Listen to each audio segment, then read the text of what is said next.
Hello friends, അപ്പോൾ എല്ലാവർക്കും എൻ്റെ ഒരു പുതിയൊരു വീഡിയോയിലേക്ക് സ്വാഗതം. അപ്പോൾ ഞാനിന്ന് ഇവിടെ നിൽക്കുന്നത് ഗോവയിലാണ്. ഗോവ. അപ്പോൾ ഇതാണ് എൻ്റെ ബാക്കിൽ കാണുന്ന ചർച്ചാണ് സെയിൻറ്റ് ഫ്രാൻസിസ് സേവിയറിൻ്റെ ഭൗതിക ശരീരം സംരക്ഷിച്ചിരിക്കുന്ന ചർച്ച്.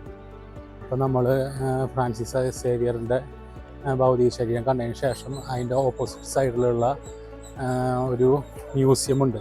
ആ മ്യൂസിയത്തിലേക്ക് നടന്നു പോയിക്കൊണ്ടിരിക്കുകയാണ്. പള്ളി പരിസരത്തിലുള്ള കുറച്ച് സ്റ്റാളുകളും കാര്യങ്ങളാണ്. പള്ളിയുടെ ഔട്ട് സൈഡിലായിട്ട് ഫ്രാൻസിസ് സേവിയറിൻ്റെ ഭൗതിക ശരീരം സൂക്ഷിച്ചിരിക്കുന്ന പള്ളിയുടെ പുറംഭാഗത്തുള്ള കാഴ്ചകളാണ് ഇപ്പോൾ നിങ്ങൾ കണ്ടുകൊണ്ടിരിക്കുന്നത്.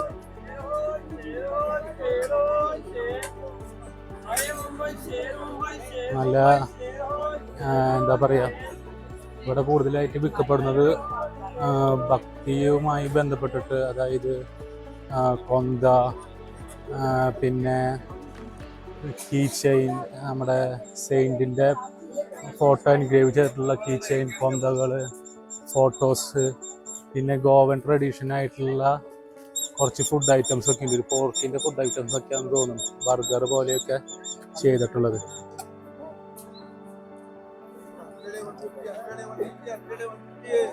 പിന്നെ കുറേ സലാഡ്സും ഉണ്ട്. ഡെയിലി യൂസിന് പറ്റിയിട്ടുള്ള കാര്യങ്ങളൊക്കെ വിൽക്കുന്ന കുറച്ച് സലാഡ്സും, പിന്നെ കുറച്ച് ബീവറേജസും കോൾഡ് ഡ്രിങ്ക്സ് ഐറ്റങ്ങളൊക്കെയുള്ള കടകളൊക്കെ ഉണ്ട് ഇവിടെ.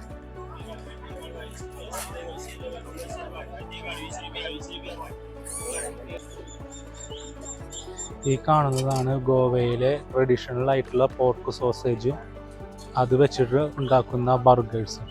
ഇത് നമ്മൾ ചില യൂട്യൂബ് ചാനലിലൊക്കെ കാണാറുണ്ട് ഈ ട്രഡീഷണൽ ആയിട്ട് ഉണ്ടാക്കുന്ന പോർക്ക് സോസേജിൻ്റെ വിഭവങ്ങൾ. ഗോവയിൽ ഇത് മാത്രമാണിത് കാണപ്പെടുന്നത്. അപ്പോൾ ഞാൻ ഈ ഗോവൻ സ്പെഷ്യലായിട്ടുള്ള ഈ സോസേജ് ഉണ്ടല്ലോ, പോർക്ക് സോസേജ് വെച്ചിട്ടുള്ള ഈ ഒരു ബർഗർ വാങ്ങിച്ചു.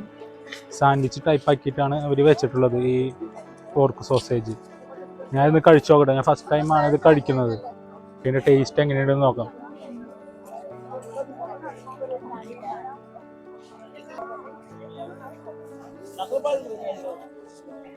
ഇതിൻ്റെ ടേസ്റ്റ് ആക്ച്വലി വരുന്നത് കുറച്ച് പുളിയും, പിന്നെ കുറച്ച് സ്പൈസി അല്ല, റെഡ് കളർ കണ്ടിട്ട് സ്പൈസി അല്ല, എന്നാലും ഒരു പുളി രുചിയും, പിന്നെ ചെറിയ എരിവും ചെറിയ ഉപ്പും മാത്രമേ ഉള്ളൂ. ആ പോർക്കിൻ്റേതായിട്ടുള്ള ഒരു ഫ്ലേവറോ ഒന്നും കിട്ടുന്നില്ല.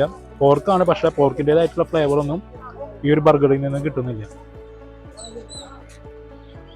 അപ്പം ഞാനിന്ന് ഇവിടെ വിസിറ്റ് ചെയ്യാൻ വന്ന ദിവസം ജനുവരി 4-ാം തീയതിയാണ് കേട്ടോ. ജനുവരി 5-ന് ഇത് സമാപിക്കും. അപ്പോൾ ഇതിൻ്റെ പ്രത്യേകത എന്ന് വെച്ച് കഴിഞ്ഞാൽ ഈ വിശുദ്ധൻ്റെ ഭൗതിക ശരീരം കൊല്ലത്തിലല്ല 10 വർഷം കൂടുമ്പോൾ മാത്രമാണ് പുറത്തേക്ക് എടുക്കുക. അപ്പോൾ പുറത്തേക്ക് എടുക്കുമ്പോൾ സകല മാനവവിശ്വാസികളും വിശുദ്ധനെ ഇഷ്ടപ്പെടുന്നതും അറിയുന്നതുമായിട്ടുള്ള ആൾക്കാർ ഇദ്ദേഹത്തിൻ്റെ ഭൗതിക ശരീരം കാണാൻ വേണ്ടിയിട്ട് ഗോവയിൽ വരും. അപ്പോൾ ഈ 2024 നവംബർ സ്റ്റാർട്ട് ചെയ്തത്, പക്ഷേ ഡിസംബറും കഴിഞ്ഞ് ജനുവരി 5-ന് ഇത് ക്ലോസ് ചെയ്യും. അപ്പോൾ ക്ലോസിങ് ഡേറ്റിന് ജസ്റ്റ് 1 ഡേ ബിഫോറാണ് ഞാനിവിടെ വന്നത്. അപ്പോൾ ഇവിടെ ഞാൻ വന്നതും കണ്ടതും ആയ സമയം എന്ന് വെച്ച് കഴിഞ്ഞാൽ ഏർലി മോർണിംഗിൽ ഞങ്ങളിവിടെ വന്നു. അതിനുശേഷം ഒരു വലിയൊരു ക്യൂവും സെക്യൂരിറ്റി ചെക്കിങ്ങും ഒക്കെ കഴിഞ്ഞു ആണ് ഉള്ളിൽ കയറിയതിന് ശേഷമാണ് വിശുദ്ധൻ്റെ ഭൗതിക ശരീരം ഞങ്ങൾ കണ്ടത്. അതിൻ്റെ ഉള്ളിൽ ഉള്ള സെക്യൂരിറ്റി ചെക്കിങ് കാരണം വീഡിയോയോ ക്യാമറയോ ഒന്നും അതിൽ യൂസ് ചെയ്യാൻ പറ്റുകയില്ല. വിശുദ്ധൻ്റെ ഭൗതിക ശരീരം കണ്ടതിന് ശേഷം ഞങ്ങൾ അവിടെ നിന്ന് ഇറങ്ങി. അപ്പോൾ ഞങ്ങൾ അതിൻ്റെ അപ്പുറത്തുള്ള ഒരു മ്യൂസിയം കാണാൻ പോവുകയാണ്. അത് പണ്ടത്തെ പോർച്ചുഗീസുകാരുടെ കാലത്ത് അവർ കൊണ്ടുവന്നിട്ടുള്ളതും അവരുടേതായിട്ടുള്ള സംഭാവന പബ്ലിഷ് ചെയ്തിട്ടുള്ള ഒരു മ്യൂസിയമാണ് ഈ കോമ്പൗണ്ടിൽ കാണുന്നത്. അപ്പോൾ ഈ സ്ഥലം ആർക്കിയോളജിക്കൽ ഓഫ് ഇന്ത്യയുടെ അണ്ടറിൽ അവർ പ്രൊട്ടക്റ്റ് ചെയ്തിട്ട് കാണിക്കുന്നൊരു മ്യൂസിയം കൂടിയാണ്. ഇത് ക്രിസ്ത്യൻ റിലീജിയസും അതുപോലെ തന്നെ പോർച്ചുഗീസ് ഹിസ്റ്ററിയും വിളിച്ചു കൊടുക്കുന്ന ഒരു മ്യൂസിയമാണ്.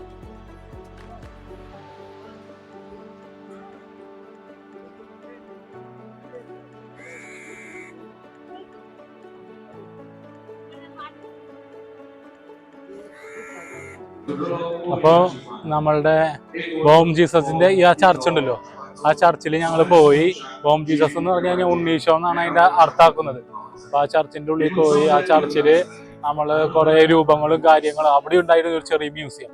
അപ്പൊ അവിടെ നമ്മള് കുറച്ച് രൂപങ്ങളും കാര്യങ്ങളൊക്കെ കണ്ടു. പക്ഷെ അവിടെ ഒന്നും വീഡിയോഗ്രാഫിയോ കാര്യങ്ങളൊന്നും അവരനുവദിക്കുന്നില്ല.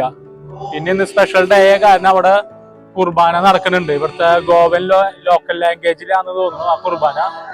ഞങ്ങൾക്ക് മനസ്സിലായില്ല. അപ്പൊ അങ്ങനെ ഒരു കുർബാന നടക്കുന്നു. പിന്നെ അപ്പുറത്ത് ഈ മ്യൂസിയം കാര്യങ്ങളും. ഈ സൈഡിലാണെങ്കിൽ ഈ ഒരു ബിൽഡിങ്ങിന്റെ അപ്പുറത്ത് കാണുന്ന ഒരു ബിൽഡിംഗ് ആണ്. ഒരു വൈറ്റ് മിനാരമായിട്ട്, ഒരു സ്ക്വയർ ടൈപ്പ് മിനാരമായിട്ടുള്ള ഒരു ചർച്ച് കോംപ്ലക്സ് ഉണ്ട്. അവിടെയാണ് സെന്റ് സേവിയേഴ്സിന്റെ ഭൗതിക ശരീരം അവര് ഡിസ്പ്ലേ ചെയ്തിരിക്കുന്നത്. അപ്പൊ ഞങ്ങൾ ഈ ഫ്രാൻസിസ് സേവിയറിന്റെ ഈ പരിപാടിയും കാര്യങ്ങളൊക്കെ കഴിഞ്ഞ് ഞങ്ങളിപ്പോൾ പുറത്തേക്ക് പോവുകയാണ്. ഇപ്പോൾ ഈ ചർച്ച് റിലേറ്റഡ് ആയിട്ടുള്ള സന്ദർശനവും കാര്യങ്ങളൊക്കെ കഴിഞ്ഞു. മിക്കതും കണ്ടു. പക്ഷെ ആ ഒരു മ്യൂസിയത്തിന്റെ ഭാഗം അവരിന്ന് തിരക്ക് കാരണം അത് ഓപ്പൺ ചെയ്തില്ല. അപ്പം അത് മാത്രം കാണാൻ പറ്റിയില്ല. ബാക്കി എല്ലാ കാര്യങ്ങളും ഏകദേശം നല്ല രീതിയിൽ കണ്ടു. ഞങ്ങൾ തിരിച്ചു പോവുകയാണ്.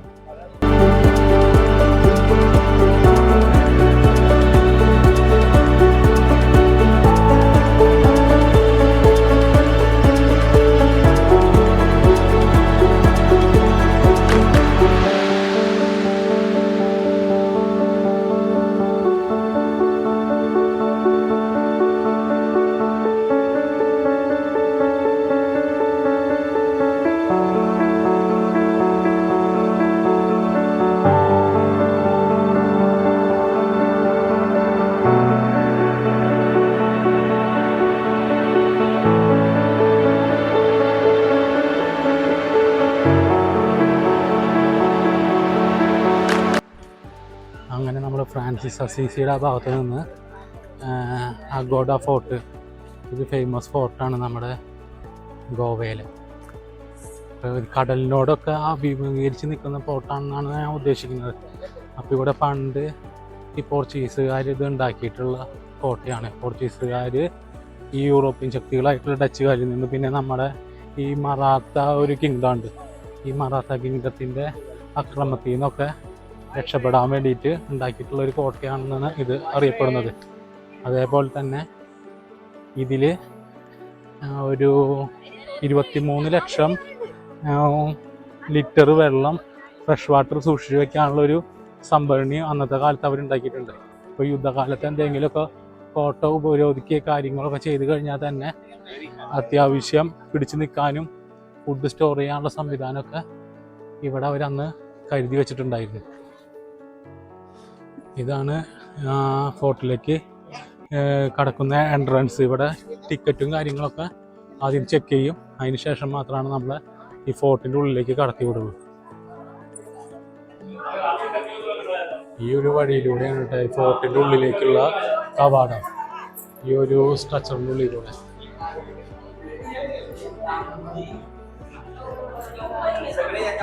അപ്പോൾ നമ്മൾ ഈ അഗോഡ ഫോർട്ടിൻ്റെ നടുമുറ്റത്ത് എത്തിയിട്ട്, അപ്പോൾ അവിടെ ഇതിനെക്കുറിച്ച് കൂടുതലായിട്ട് പ്രതിപാദിപ്പിക്കുന്ന ഒരു ബിൽ ബോർഡ് പോലത്തെ ഒരു സെറ്റപ്പ് ഉണ്ട്. അപ്പോൾ അതിൽ നിങ്ങൾക്ക് കാണാം ഈ അഗോഡ ഫോർട്ടിൻ്റെ ഒരു ഡ്രോയിങ്ങും. ഞാൻ പറഞ്ഞിട്ടുണ്ടല്ലോ 23 ലക്ഷം ലിറ്റർ കപ്പാസിറ്റി ചെയ്യാൻ പറ്റുന്നുള്ളത്, അതിൻ്റെ ഒരു വാട്ടർ റിസർവറിൻ്റെ ഒരു ഭാഗമാണ് ഈ കാണുന്നത്. പിന്നെ ഇത് ഫോർട്ടിൻ്റെ ചുറ്റും സഞ്ചരിക്കാൻ പറ്റുന്ന പേയ്മെൻറ്റ്. പിന്നെ ഇതിൽ നിന്ന് നിങ്ങൾക്ക് മനസ്സിലാവും, ഞാൻ ക്ലോസറാക്കി കാണിച്ചു തരാം. ഇതിൽ നിന്ന് നിങ്ങൾക്ക് കിട്ടും എന്തൊക്കെ ഒരു ഇതിൽ ഉദ്ദേശിച്ചിട്ടുള്ളതെന്ന്. ഈ നടുമുറ്റത്ത് കാണുന്ന ഈ റെഡ് പോലത്തെ ഒരു സ്റ്റെപ്പ് ഉണ്ടല്ലോ, ഒരു സ്റ്റേജ് പോലെ ഉണ്ടാക്കിയിട്ടുണ്ടല്ലോ റെഡ് പോലെ, ഇതിൻ്റെ ഉള്ളിലാണ് ഈ വാട്ടർ ഇവർ സൂക്ഷിച്ചിരുന്നത്. അതിനുശേഷം ഈ വഴിയിലൂടെ ഇങ്ങനെ കയറി പോകുമ്പോഴാണ് ഈ സോൾജേഴ്സൊക്കെ, ഈ അക്രമി സംഘങ്ങളൊക്കെ വരുമ്പോൾ ഈ ഫോർട്ട് കാക്കാൻ വേണ്ടിയിട്ട് ഇതിൻ്റെ മുകളിലാണ് നിൽക്കുക. അവർക്ക് അതിനുള്ള സന്നാഹങ്ങളൊക്കെ ഉണ്ടായിരുന്നു അന്നത്തെ കാലത്തെ. എന്താ പറയുക, പീരങ്കി പൗഡറും പീരങ്കിയും അതേപോലെ തന്നെ അതിൻ്റെ ഷെല്ലുകളും കാര്യങ്ങളൊക്കെ ഉണ്ടായിരുന്നു. അടിയിലേക്ക് ഫൈറ്റ് ചെയ്യാൻ വരുന്ന ആൾക്കാരെ ഓടിച്ചു നിർത്താൻ വേണ്ടിയിട്ട്. എനിക്ക് തോന്നുന്നു ഈ ഒരു ഗ്യാപ്പുകളുണ്ടല്ലോ, ഈ ഫോർട്ടിന് ചുറ്റും ഇങ്ങനത്തെ കുറച്ച് ഗ്യാപ്പുകളും കാര്യങ്ങളൊക്കെ കാണാം. ഈ ഗ്യാപ്പുകളും കാര്യങ്ങളിലൊക്കെ ആയിരിക്കണം ഇവർ പീരങ്കിയും വെച്ച് ശത്രുക്കൾ വരുമ്പോൾ കാത്തു കെട്ടി നിൽക്കുന്നത്. പിന്നെ അവിടെ നിങ്ങൾക്കൊരു കിടങ്ങ് കാണാം. കിടങ്ങ് ഇതിൻ്റെ ഉള്ളിൽ ചിലപ്പോൾ വെള്ളവും കാര്യങ്ങളും അതേപോലെ തന്നെ അലിഗേറ്റർ അങ്ങനത്തെ കാര്യങ്ങളൊക്കെ വെച്ചിട്ട് ഇങ്ങനെ ശത്രുക്കൾ ഇങ്ങനെ കടക്കാൻ വരുമ്പോൾ ഇവിടെ ഈ വെള്ളം മറി കടന്നിട്ട് വേണം ഈ ഫോർട്ടിലേക്ക് എത്താൻ. അപ്പോൾ അതിന് വേണ്ടിയിട്ടുള്ളൊരു പ്രിവെൻറ്റീവ് മെത്തേഡ് ഉണ്ടാക്കിയിട്ടുള്ളതാണ്. പിന്നെ അവിടെ കുറച്ച് ആൾക്കാരൊക്കെ ഇങ്ങനെ നടക്കണ കാണാം, ഒരു ചെറിയൊരു പാലം. മേ ബി എന്തെങ്കിലും വാറ് വരുമ്പോൾ അവരത് പിടിച്ചിട്ടിട്ട് ഈ കടങ്ങുള്ള വെള്ളം അവരെ പ്രൊട്ടക്റ്റ് ചെയ്യും ചിലപ്പോൾ. പിന്നെ അതിന് ചുറ്റുമായിട്ട് ഈ ഫോർട്ടിന് ചുറ്റുമായിട്ട് നിങ്ങൾക്ക് ഇവിടെ കടൽ കാണാം. ഈ ഫോർട്ടിന് ചുറ്റുമായിട്ട് നിങ്ങൾക്ക് കടലും കാര്യങ്ങളൊക്കെ കാണാം. കടലിനോട് അഭിമുഖീകരിച്ചിട്ടാണ് ഈ ഒരു ഫോർട്ട് ഉണ്ടാക്കിയിട്ടുള്ളത്. വളരെ വിദൂരത്തായിട്ട് കടലും കാര്യങ്ങളും. അപ്പോൾ മെയിനായിട്ട് ഈ യൂറോപ്യൻ ശക്തികൾ ഇന്ത്യയിൽ വരുമ്പോൾ ഈ കടൽ മാർഗമാണ് വരിക. അപ്പോൾ അതിനോടടുത്തായിട്ടാണ് ഇവർ എന്താ പറയുക ഈ ഫോർട്ടും കാര്യങ്ങളൊക്കെ സെറ്റ് ചെയ്യുന്നത്. അതുപോലെ തന്നെ ഇവിടെ ഒരു ലൈറ്റ് ഹൗസും കാണാം. ഈ ഷിപ്സിനും കാര്യത്തിനൊക്കെ നാവിഗേഷൻ കിട്ടാൻ വേണ്ടിയിട്ടാണ് പണ്ട് ഈ ലൈറ്റ് ഹൗസൊക്കെ നിർമ്മിച്ചിരുന്നത്. അങ്ങനെ നമ്മൾ കോട്ടയുടെ ഒരു പാവ്മെൻറ്റിലൂടെ അങ്ങനെ നടന്നുകൊണ്ടിരിക്കുക, മുന്നോട്ട് നടന്നുകൊണ്ടിരിക്കുക. ചെറിയൊരു കോട്ടയാണ്. അന്ന് കാലത്ത് പണിയുമ്പോൾ ഇതൊരു വലിയൊരു കോട്ടയായിരുന്നെങ്കിലും അപ്പം നമുക്ക് കാണുമ്പോൾ ഒരു ചെറിയൊരു കോട്ട പോലെ തോന്നിക്കണം. പിന്നെ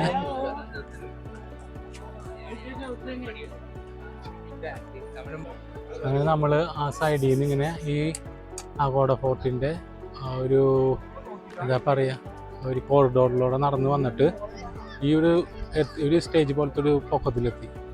അവിടെ നിന്ന് അങ്ങോട്ട് നോക്കി കഴിഞ്ഞ് കഴിഞ്ഞാൽ വിശാലമായ കടലാട്ടാ. ഇത് അറബിക്കടലിൻ്റെ ഒരു പാർട്ടാണ് ഈ ഭാഗം. അപ്പോൾ ഇതിൽ കൂടെയൊക്കെ ഈ യൂറോപ്യൻസ് ഇങ്ങനെ സെയിൽ ചെയ്ത് വന്നിട്ട് ഈ ഭാഗങ്ങളിലൊക്കെ പിടിച്ചെടുക്കലും കോട്ടകളൊക്കെ ഉണ്ടാക്കിയിട്ടുള്ളത്. നമ്മുടെ വിനോദസഞ്ചാരികളൊക്കെ ഭയങ്കര ഫോട്ടോഷൂട്ടിന് വേണ്ടിയിട്ട് ഇതിൻ്റെ മുകളിലൊക്കെ കയറി ഭയങ്കരമായിട്ട് എൻജോയ് ചെയ്യുന്നുണ്ട്.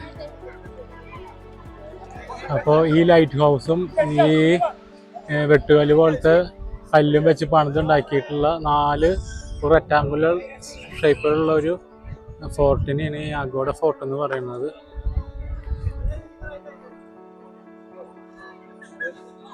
പിന്നെ ഇവിടെ ഇതിൻ്റെ കുറച്ച് ഡീറ്റെയിൽസും കാര്യങ്ങളൊക്കെ ഇവർ കൊടുത്തിട്ടുണ്ട്. കുറച്ച് ഗോവയിലുള്ള ഫോർട്ടുകളും കാര്യങ്ങളും അത് തമ്മിലുള്ള അകലങ്ങളും ഒക്കെ ഈ ഒരു ലിസ്റ്റിൽ കൊടുത്തിട്ടുണ്ട്. അതേപോലെ തന്നെ ഇവിടെ അതിൻ്റെ ഒരു ജിയോഗ്രാഫിക്കൽ ഒരു റെപ്രസെൻറ്റേഷനും കൊടുത്തിട്ടുണ്ട്. ഗോവയുടെ ഒരു മാപ്പാണെന്ന് തോന്നുന്നത്. അതിൻ്റെ ഇപ്പുറത്തായിട്ട് കർണാടകയും മുകളിൽ മഹാരാഷ്ട്രയാണ് സ്റ്റേറ്റുകളായിട്ടുള്ളത്. നമ്മൾ അഗോഡ ഫോർട്ടിൻ്റെ പരിപാടികളൊക്കെ കണ്ടു. ഫോർട്ട് എന്തൊട്ട് അതിലുള്ള എന്താ അറേഞ്ച്മെൻറ്റ് കാര്യങ്ങൾ, പിന്നെ ഇവർ സേഫ്റ്റിക്കും കാര്യങ്ങൾക്കൊക്കെ എന്തൊക്കെ ഉപയോഗിച്ചിരുന്നു, ഗൺ പൗഡർ കാര്യങ്ങൾ, പീരങ്കി എന്നീ പരിപാടി അമോണിഷൻസും കാര്യങ്ങളൊക്കെ വെച്ചിട്ടാണ് അന്ന് ബാക്കിയുള്ള വായുശക്തികളുടെ മേലിൽ നിന്ന് ഇവരെ തന്നെ സെൽഫ് പ്രൊട്ടക്ഷന് വേണ്ടിയിട്ട് ചെയ്തിരുന്ന അറേഞ്ച്മെൻറ്റ്.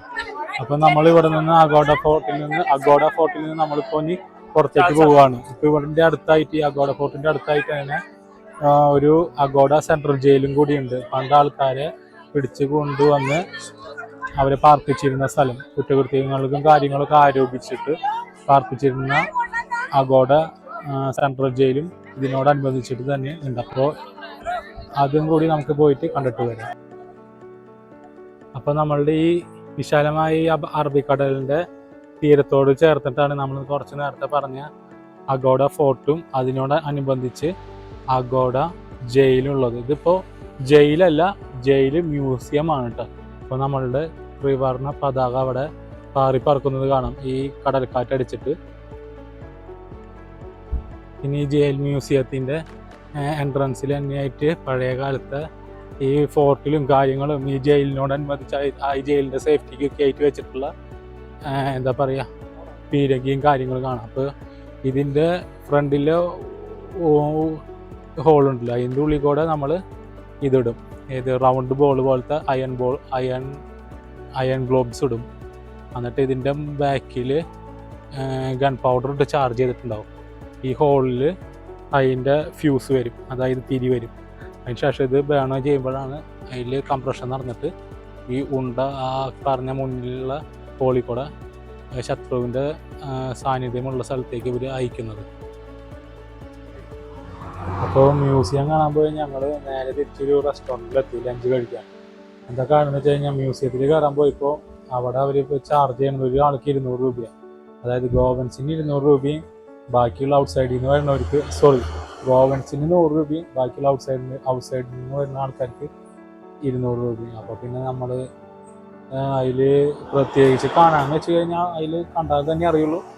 പക്ഷെ ഞങ്ങളത് വേണ്ടാന്ന് വെച്ച് 200 രൂപ കൊടുത്തിട്ട് ഞങ്ങൾ കയറണ്ടാന്ന് വെച്ചു. കാരണം സീനിയർ എനിക്ക് തോന്നുന്നു ഫോറിനേഴ്സിന് 250 ആണെന്ന് തോന്നുന്നു. ബാക്കി ഗോവയിൻ്റെ പുറത്തുനിന്നുള്ളവർക്ക് 200-ഉം പിന്നെ ഗോവക്കാർക്ക് 100-ഉം. പിന്നെ അത് വേണ്ടാന്ന് വെച്ച് ഞങ്ങൾ ഫുഡ് കഴിക്കാൻ വേണ്ടി ലഞ്ചിന് വേണ്ടി ഒരു ചെറിയ റെസ്റ്റോറൻറ്റിൽ കയറി.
അങ്ങനെ നമ്മളിപ്പോൾ ഗോവയുടെ ഒരു നൈറ്റ് ലൈഫ് കാണാൻ വേണ്ടിയിട്ട് കോൾവ ബീച്ച് ഉണ്ടല്ലോ, കോൾവ ബീച്ച് എന്ന് പറഞ്ഞൊരു സ്ഥലമുണ്ട്. ഒരു പ്രത്യേക കുറച്ച് ടൂറിസ്റ്റ് അട്രാക്ഷൻ ഉള്ളൊരു ബീച്ചാണ് കോൾവ ബീച്ച്. ഇവിടെ ഞാൻ മുന്നേ വന്നിട്ടുണ്ടായിരുന്നു പണ്ട്. അപ്പോൾ ആ ഒരു ഫീഡ്ബാക്കിൻ്റെ ഇതിൽ വീണ്ടും ഞാൻ ഈ കോൾവ ബീച്ചിലേക്ക് തന്നെ വന്നു നൈറ്റ് ലൈഫ് കാണാൻ. നമ്മൾ ആ ഒരു അഗോഡ നമ്മുടെ ജയിൽ മ്യൂസിയം കാണാൻ പോയപ്പോൾ അവിടെ വേറെ ആൾക്കാർക്കൊക്കെ പ്രത്യേക പ്രൈസുകളാണ് ഇന്ത്യയിലുള്ള ആൾക്കാർക്ക് തന്നെ. അപ്പോൾ നമ്മളത് വേണ്ടാന്ന് വെച്ചിട്ട് നൈറ്റ് ലൈഫ് കാണാൻ വേണ്ടിയിട്ട് കോൾവ ബീച്ചിൻ്റെ ഏരിയയിലേക്ക് വന്നു.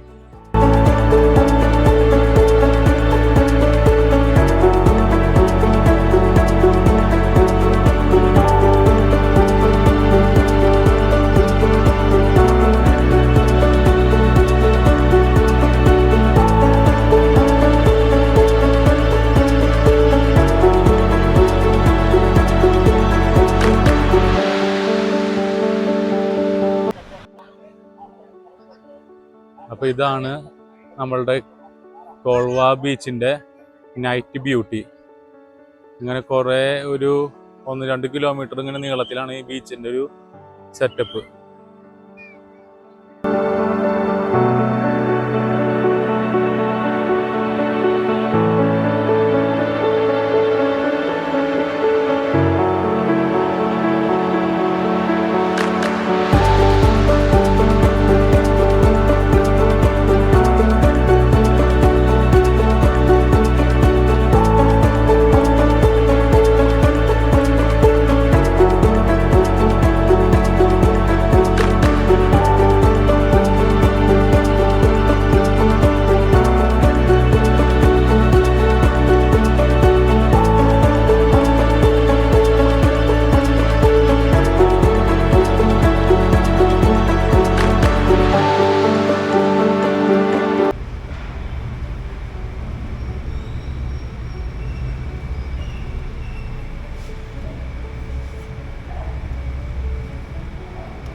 അപ്പോൾ ഞങ്ങൾ അങ്ങനെ ബീച്ച് കാണാൻ വന്നിരിക്കുന്നു കേട്ടോ. അതായത് ഈ ബീച്ചിന്റെ പേര് ബെത്തൽ ബാറ്റിം എന്തോ അങ്ങനെയാണ്. ഞങ്ങൾ ആദ്യം വന്നത് കോൾവ ബീച്ച് എന്ന് പറഞ്ഞിട്ടുള്ള ഒരു ബീച്ചിലേക്കാണ് ഞങ്ങൾ ആദ്യം വന്നത്, കോൾവ ബീച്ച്. അവിടെ നിന്ന് ഒരു 1.5 കിലോമീറ്റർ 2 കിലോമീറ്റർ നടന്നു കഴിഞ്ഞാലാണ് ഈ ബെത്തൽ ബാറ്റിം എന്ന് പറഞ്ഞ ഈ ബീച്ച് ഏരിയയിലേക്ക് വരുന്ന സ്ഥലം. കുറച്ച് വഴി നടക്കണം. ഇവിടെ കുറേ പേര് ഇങ്ങനെ എൻജോയ് ചെയ്യുന്നുണ്ട് അവരുടെ സായാഹ്നം ബീച്ചിലായിട്ട്.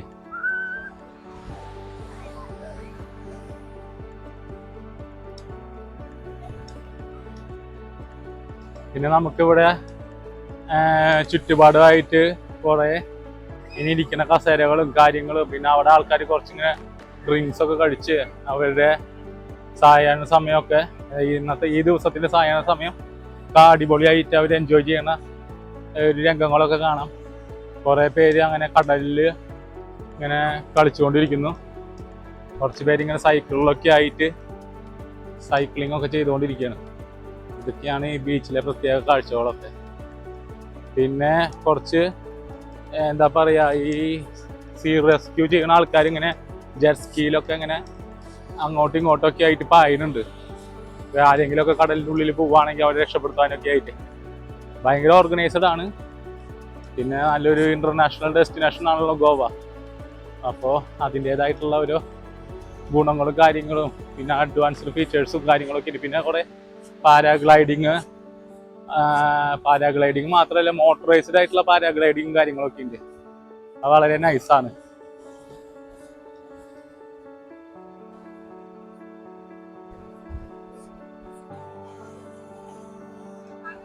പിന്നെ നമ്മളിങ്ങനെ നടക്കുമ്പോൾ കാണാൻ സാധിച്ചത് കുറേ പേരിങ്ങനെ ബീച്ച് വോളിബോളൊക്കെ ഇങ്ങനെ കളിക്കുന്നുണ്ട്. ഭയങ്കര രസമുള്ള കേസാണ് ബീച്ച് വോളിബോള്. അതിന് പ്രത്യേകിച്ച് അതിന് റൂൾസ് ഒന്നും ഇല്ല, പ്രത്യേകിച്ച് അങ്ങനെ മെഷോ കാര്യങ്ങളൊന്നും ഇല്ല, വെറുതെ ഓടി നടന്ന് കളിക്കുന്നു. പിന്നെ കുറേ ടൂറിസ്റ്റുകാരും ആൾക്കാരൊക്കെ സൈഡ്സിലൊക്കെ ആയിട്ട് ഇങ്ങനെ ഇരിക്കുന്നുണ്ട്. നമ്മൾ അവരുടെ പ്രൈവസിയിലേക്ക് ഇനി എത്തി നോക്കേണ്ട ആവശ്യമില്ല.